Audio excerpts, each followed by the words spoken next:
Hi everybody, it's Annette from The Art of Intuition, and today we're going to talk about why everyone can do the same thing and get a different result, and why this can be frustrating, and the different components that go into this.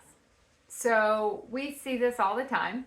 We'll do an act, we'll see someone else do the exact same act, and perhaps their reality works out differently than what our reality works out.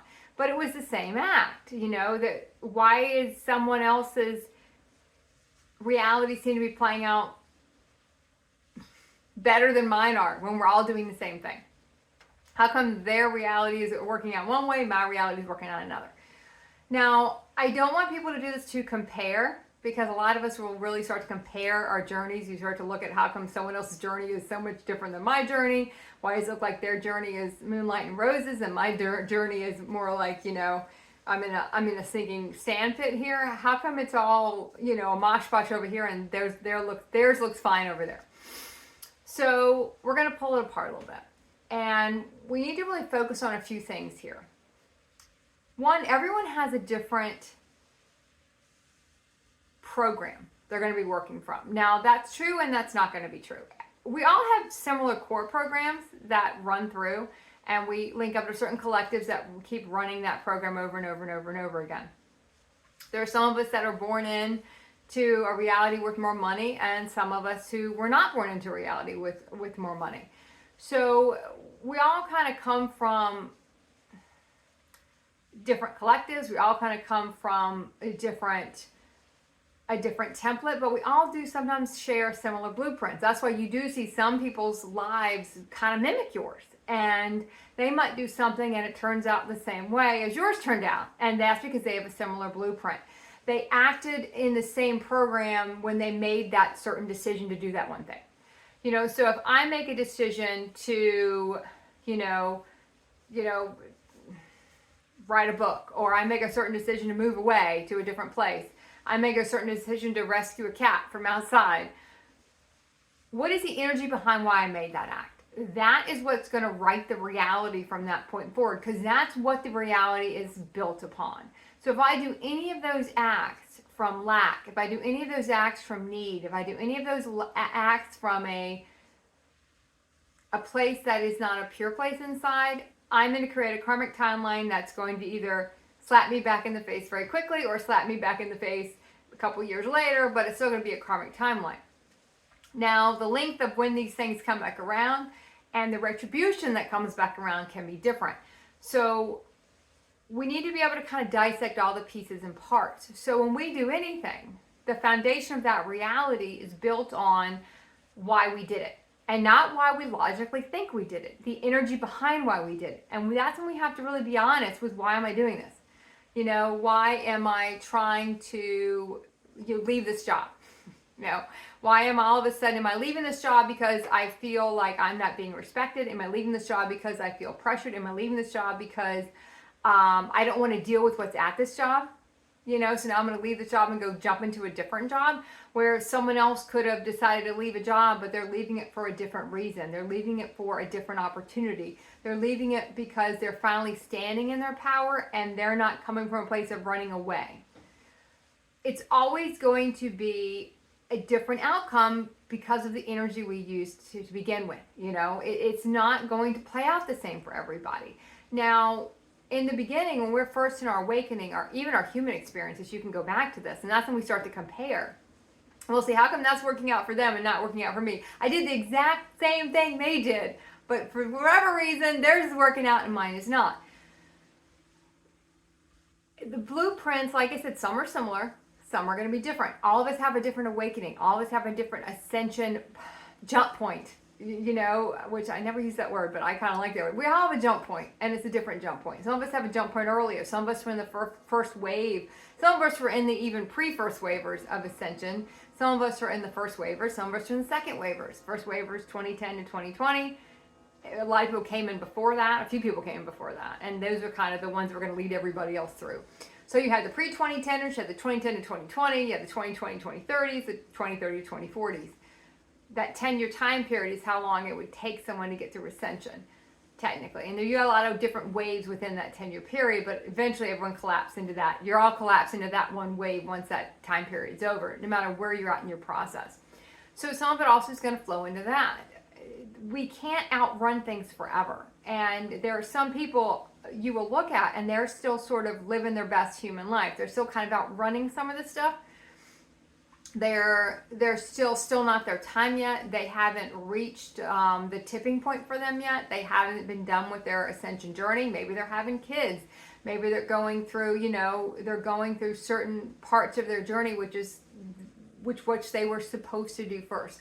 They're filling out all their soul contracts. They're not at that point yet. So their karmic retribution is going to come back around a lot slower than, let's say, you are acting from a program and you create a very distorted, fucked up reality, and it can slap you in the face really quickly. And it's going to slap you in the face really quickly because you don't have the time to mess around with it. You have to clear it again, whatever we just created. And two, your realities are going to work quicker. You don't have all the programming in the way to delay it across time and space. Where I can see some people will set up realities and they are just tripping, and I did the same thing. So it's not in judgment when you look at some other people doing these things. They'll be going through a reality for years and years and years and not even realize they're racking up all this karma to clear later. And that's basically what our awakening is. It's when all that karma comes back at one time to slap us upside the head. We get a lot of multidimensional karma that comes back to slap us beside the head. It's not just one thing happening to one of us, one of our selves. It's all of our creations of what we've done over the years. All of it coming back to bite us in the bum at one time. So that's why we see everything gets so heavy. We get so sad. We trigger so much sadness. Things seem really almost blown out of proportion sometimes. Like we're so grieving things that don't feel like logically would cause that much grief. I know I did that right when I was going kind of at the end of my awakening, going into my ascension. I had a really bad breakup with someone. I guess it wasn't even really that bad of a breakup, but it was so traumatic for me, and I was so sad for so long, and I had so much sadness coming up to clear, because somewhere deep down, I didn't know it at the time, that would probably be my last relationship I would go through in that consciousness, my last human relationship. It was the last one I was going to have. So I was mourning that. I was mourning kind of the end of a lot of those types of timelines, those types of realities. They were ending for me. Even though at the time I didn't know that. I didn't have the vision to see that yet. But I can look back and see that's why it felt so heavy. So much had to clear. Because I was getting ready to go into my ascension and I had to clear a lot of my timelines at one time, and a lot of those multi-dimensional things coming back at one time. It wasn't just that one relationship I was grieving. I was kind of grieving all of them across time and space. And it took a long time to kind of work through a lot of that. So when we look at where we're coming from and we look at how quickly things can come back around, and remember, if you're doing an act and you're in your ascension process, and you're working on embodying in, but you're still running a program. Even if you're in an awakening, we're still running programs that we will clear and clear and clear because they're so deep and rooted within the body.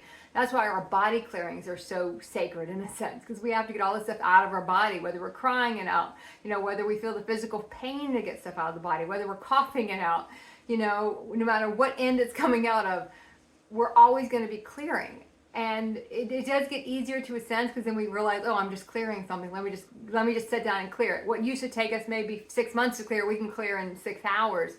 But that takes many years to be able to get to that point where we've cleared enough where we can know when we're in a clearing and know when we have a program running. Because why am I doing this? What's going on here? That's also why it's important for the collectives to come through. Because if the collectives don't come through, there's parts of our process we can't finish.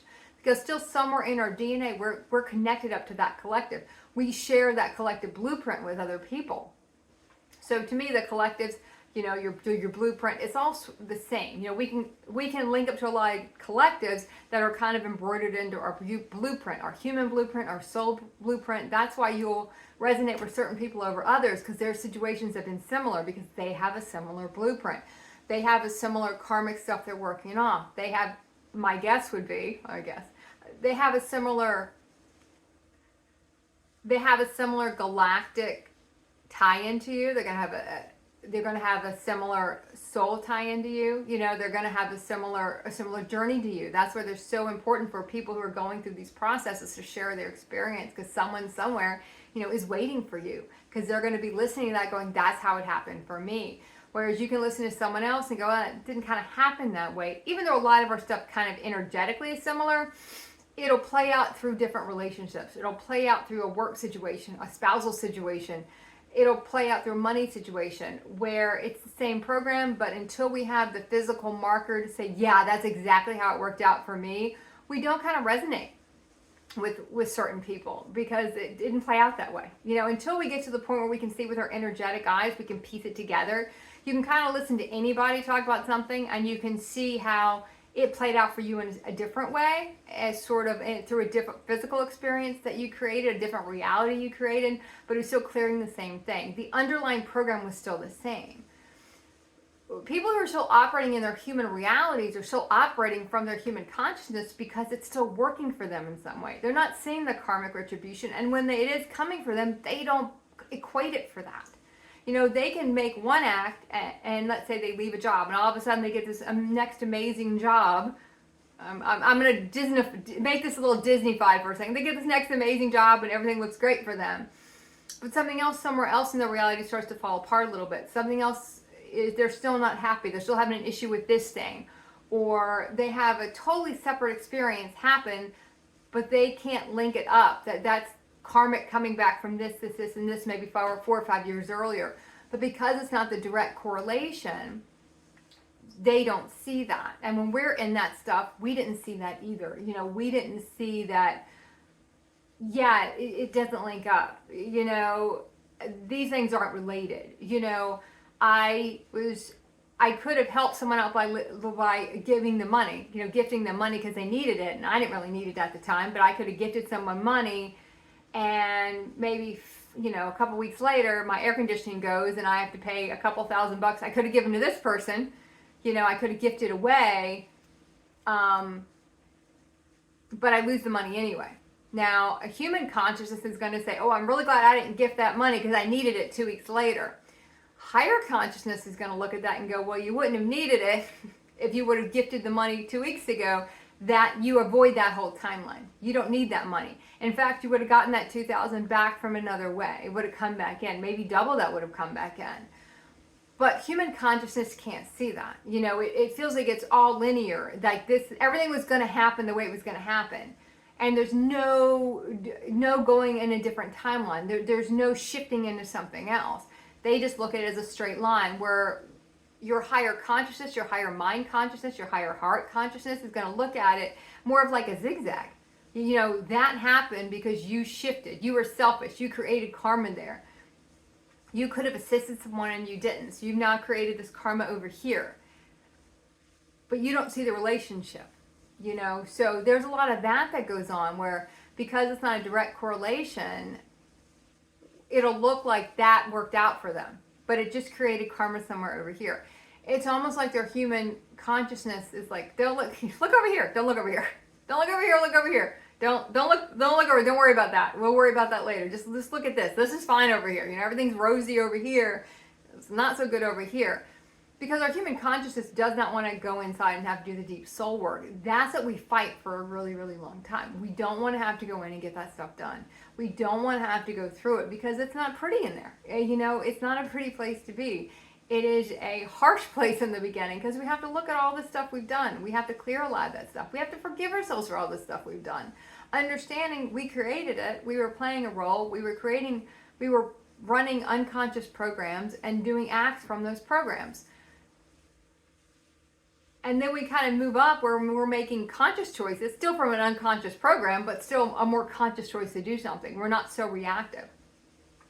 There's going to be a lot of things that people in our human reality can get away with, and in higher consciousness, we can't get away with it anymore because we are able to recognize more, we're able to see more, we're able to see the karma come back and get us, you know, in a sense. We're able to see what we're creating. So the act someone's doing doesn't really matter. You know, you can see 5 people do the same act and it creates 5 different timelines and no one's will be similar. And then you might you might expand that out and watch 200 people do the same, make the same choice, and you might start to see some similarities in that. Take that up to 20,000 people make a similar decision, and you start to see some similarities in some of the patterns, some of the themes and what's going on, because the program they made the choice from was the same. It was not all of a sudden a different, the energy they created it from was the same in some of these places. But if it's not the same, you're not going to get the same outcome. That's what's important. That's what we have to drill down to. That's what our human consciousness isn't doing, because it's so concerned about the choice.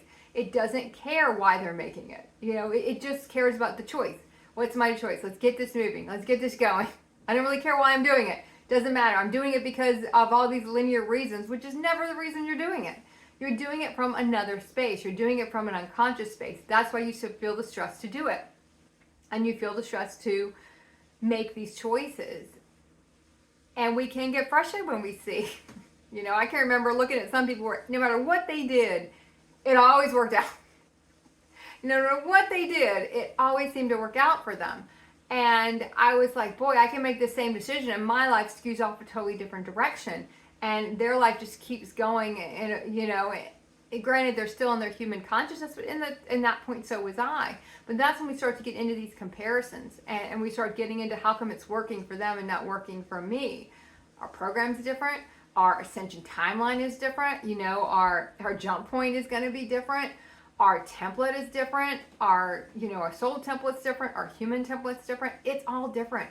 And we have to be aware of that and not compare ourselves to what's happening.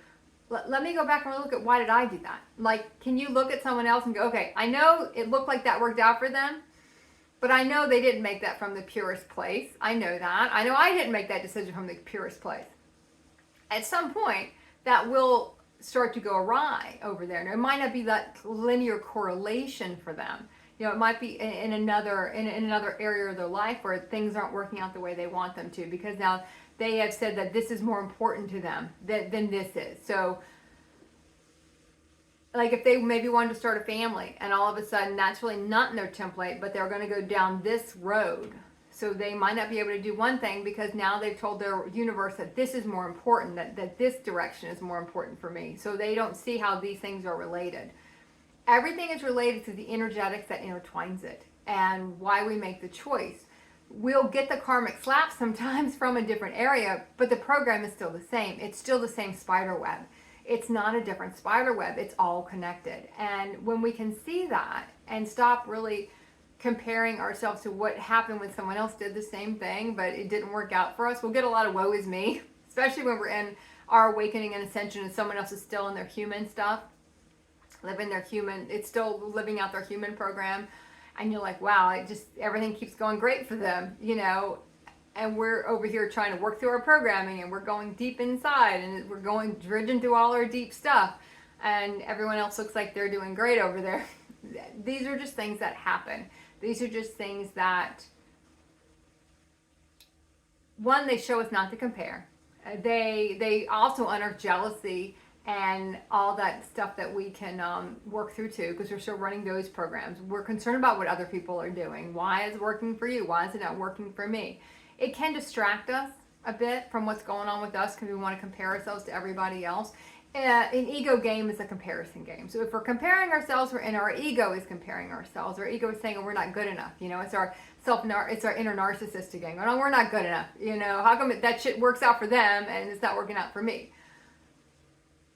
Don't get into that game. See if you can start to see what is the connection here. Why did that not work? What energy did I start from here? Was I in my purest place when I made that choice? Was I making that from an open heart? Was I making that from, even an open heart and a complete pure decision are not the same thing. We can be open-hearted about something, but we still have a lot of programming in place, and we're not coming from a space of complete purity. We make a lot of these choices. So don't get bogged down if someone else looks like their decision is going a totally different way. It'll look like that, and you'll start to see that mapped out in your life, where you might make a decision today because we're still working through programming and I'm making that choice from a different program, and 2 years later I might make that same decision from a totally different energy and I get a totally different outcome. And you can look back and do the same thing. Today you can make the same choice. We get into this sort of, we're afraid it's going to happen again, so we didn't want to make that choice again. I don't want to make that decision again because I know what happened last time. It wasn't the decision. It's not the thing we did. It's why we did it. That's what created the timeline we got into. That's what created the karma. That's what created the web, that, or the noose that kind of came back and strangled us a little bit. It was not what we did. Don't be afraid to do something again. There's that old saying, the definition of insanity is doing the same thing over and over and expecting different results. That is a big fallacy, honestly. We're going to debunk here. It's not what you do. It's not doing the same thing. It's the energy you're doing it. That's the issue. It's not what you're doing. It's never what you're doing. It's why you're doing it. And the real reason why you're doing it, not the human reason why we're doing it. So we'll leave it at that today. Really look at it and keep practicing the art of intuition.